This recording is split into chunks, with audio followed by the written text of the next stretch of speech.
paz de Deus, nosso Pai, de nosso Senhor e Salvador Jesus Cristo, seja com todos vós.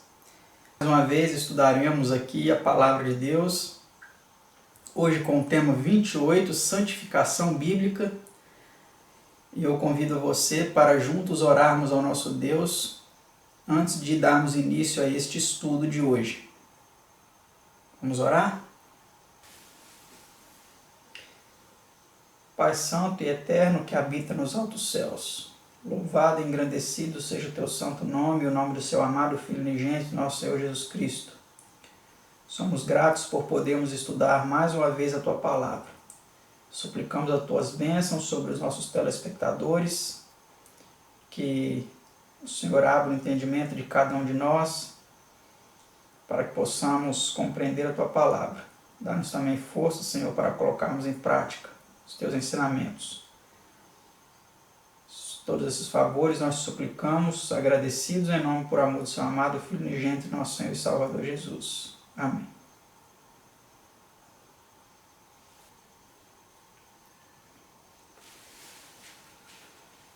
Como disse, nosso estudo de hoje, o estudo 28, tem como título Santificação Bíblica. É um estudo composto por 17 perguntas e respostas.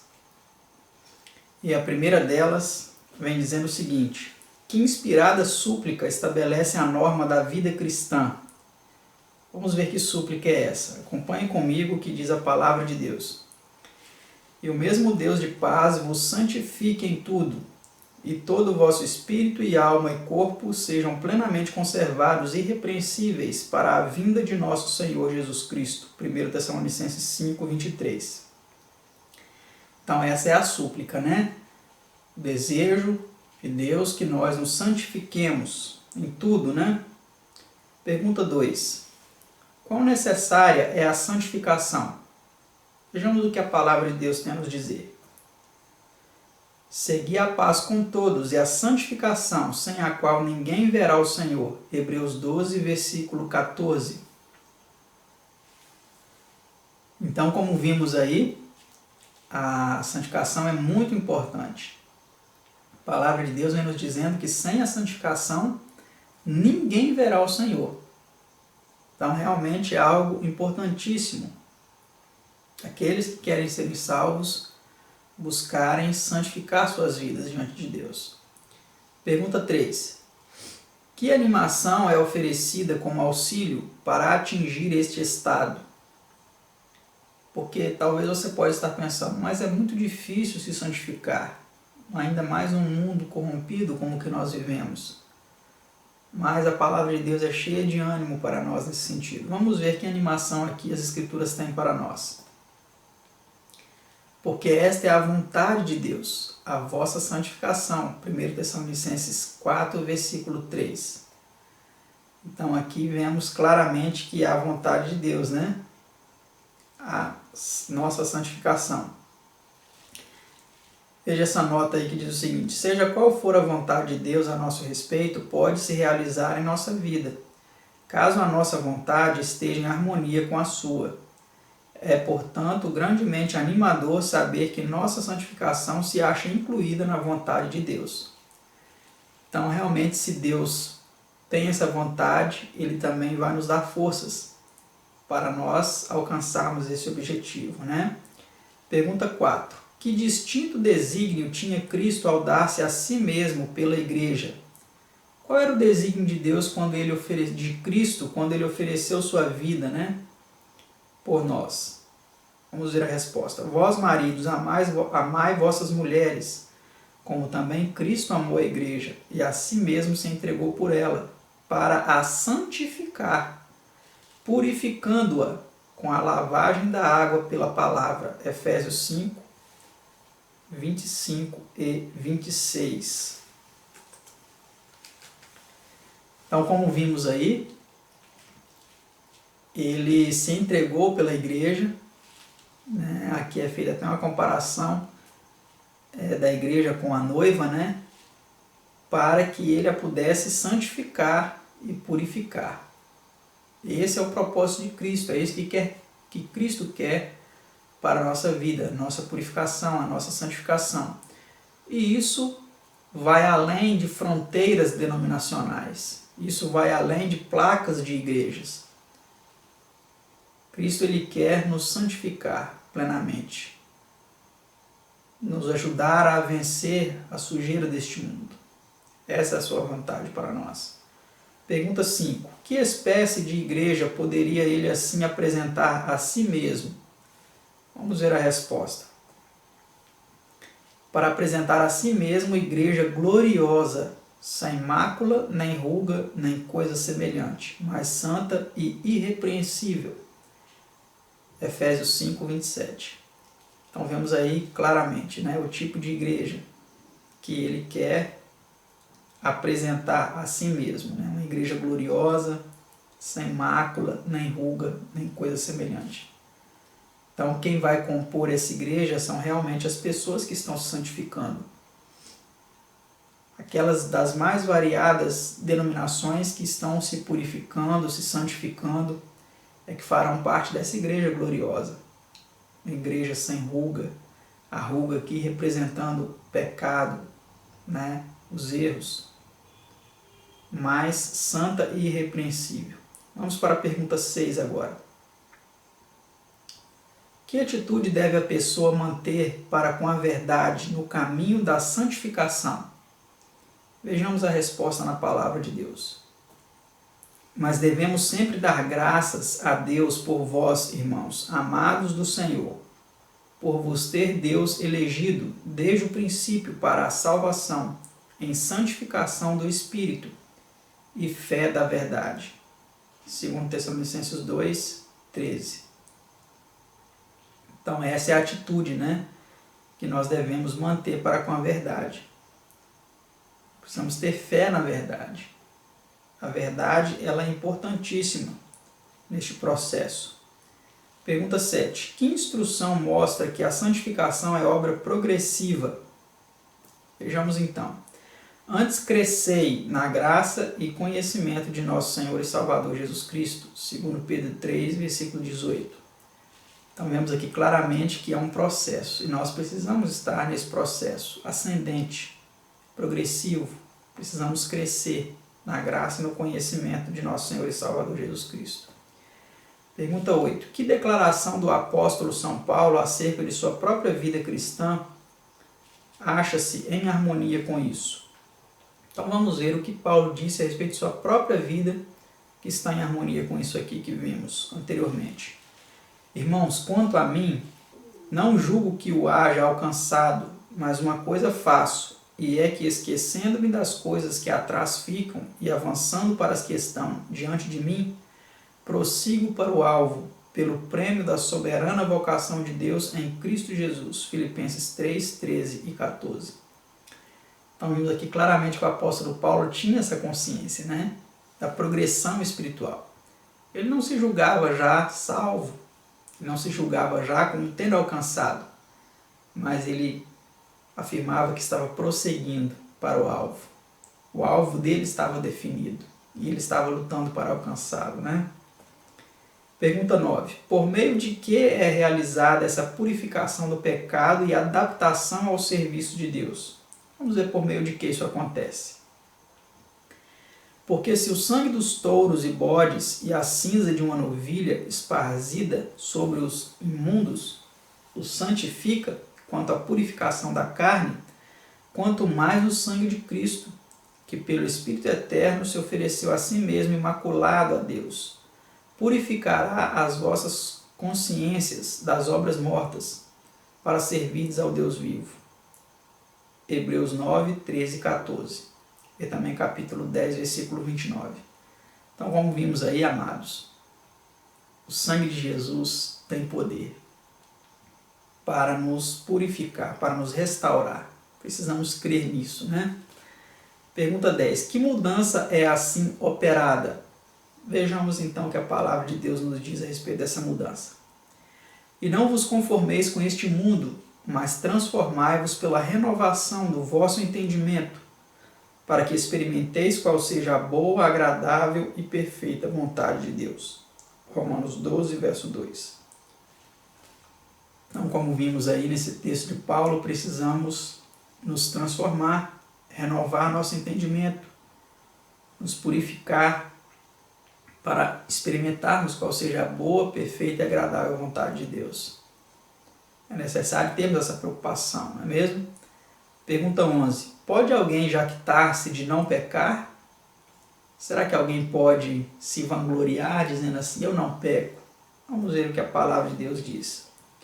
Se dissermos que não temos pecado, enganamo-nos a nós mesmos e não há verdade em nós. Olha, então precisamos estar atentos, não é mesmo? Porque se nós falamos que não pecamos, nós nos enganamos. E não há verdade alguma em nós, né? Nós somos mentirosos. Porque todos nós estamos cometendo um deslize aqui e outro ali. Precisamos lutar para nos santificar. Mas se tropeçarmos, precisamos ter a consciência de que Deus está com os braços estendidos para nos ajudar a levantar, né? Pergunta 12. Que nos exorta o profeta a buscar? Então vamos ver o que o profeta nos exorta a buscar. Veja o que diz a palavra de Deus. Buscai ao Senhor, vós todos os mansos da terra, que pondes por obra o seu juízo. Buscai a justiça, buscai a mansidão, porventura sereis escondidos no dia da ira do Senhor? Sofonias 2:3. Então nós vimos aqui claramente, né, que nós precisamos buscar a justiça, a mansidão em nossa vida, não é mesmo? Precisamos ter essa preocupação de buscar essas coisas, né? Próxima pergunta. Pergunta 13. Em nome de quem deve ser feitas todas as coisas? Olha que interessante aqui, né? Essa pergunta. Vamos ver então em nome de quem deve ser feitas todas as coisas. E quanto fizerdes por palavras ou por obras, fazei tudo em nome do Senhor Jesus, dando por ele graças a Deus Pai. Colossenses 3, verso 17. Então, olha que interessante. Tudo que nós fizermos, precisamos fazer em nome de Jesus, dando por ele graças a Deus Pai. É algo importantíssimo, né? Em nossa vida. E isso nos leva também àquela questão do batismo. Se tudo que nós fizermos deve ser feito em nome de Jesus, por que o batismo tem que ser em nome do Pai, do Filho e do Espírito Santo? Talvez você possa estar pensando, porque Jesus pediu que fosse assim. Mas não foi desse jeito, não foi dessa forma. Existem controvérsias, como nós já falamos em um estudo anterior, a respeito do batismo, né? Vimos ali que realmente o maior testemunho bíblico, versos mais abrangentes das Escrituras, mostram que não, que Jesus pediu que fosse em nome dele. Vimos que aquele texto foi um texto apócrifo, acrescido posteriormente nas Escrituras, né? Então, tudo que nós fizermos deve ser feito em nome de Jesus, inclusive o batismo, não é mesmo? Próxima pergunta, pergunta 14. A glória de quem devemos ter em vista em tudo quanto fazemos? Será que é a nossa glória? Será que é a glória do pastor, do presbítero, do líder da igreja, do cantor? Vamos ver o que diz as Sagradas Escrituras. Portanto, quer comais, quer bebais, ou façais qualquer coisa, outra qualquer coisa, fazei tudo para a glória de Deus. 1 Coríntios 10, 31. Então vemos aí claramente, né, que tudo deve ser feito para a glória de Deus, não para a glória do homem, né? Pergunta 15. Que classe de pessoas se acham necessariamente excluídas do reino de Deus? Vamos ver que classe de pessoas é essa. Porque bem sabeis isto, que nenhum devasso, ou impuro, ou avarento, o qual é idólatra, tem herança no reino de Cristo e de Deus. Efésios 5, versículo 5. Não sabeis que os injustos não hão de herdar o reino de Deus? Não erreis, nem os devassos, nem os idólatras, nem os adúlteros, nem os efeminados, nem os sodomitas, nem os ladrões, nem os avarentos, nem os bêbados, nem os maldizentes, nem os roubadores herdarão o reino de Deus. 1 Coríntios 6, 9 e 10. Então note aqui quando fala sodomitas, está se referindo aos homossexuais, porque era o pecado dos sodomitas, né? Era a prática do homossexualismo. Então todas essas pessoas aqui, elas estão excluídas, eles não vão entrar, não vão herdar o reino de Deus.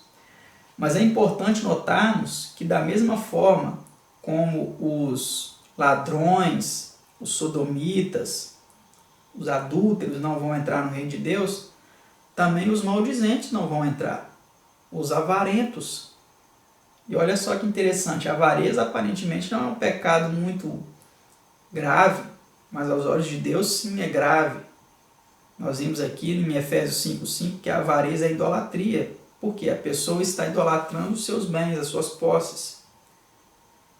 Então nós vimos aqui que todas essas pessoas estão excluídas. Se você se encontra nessa situação, ainda há chance para você, se você se arrepender dos seus pecados e abandonar a cada um deles, né?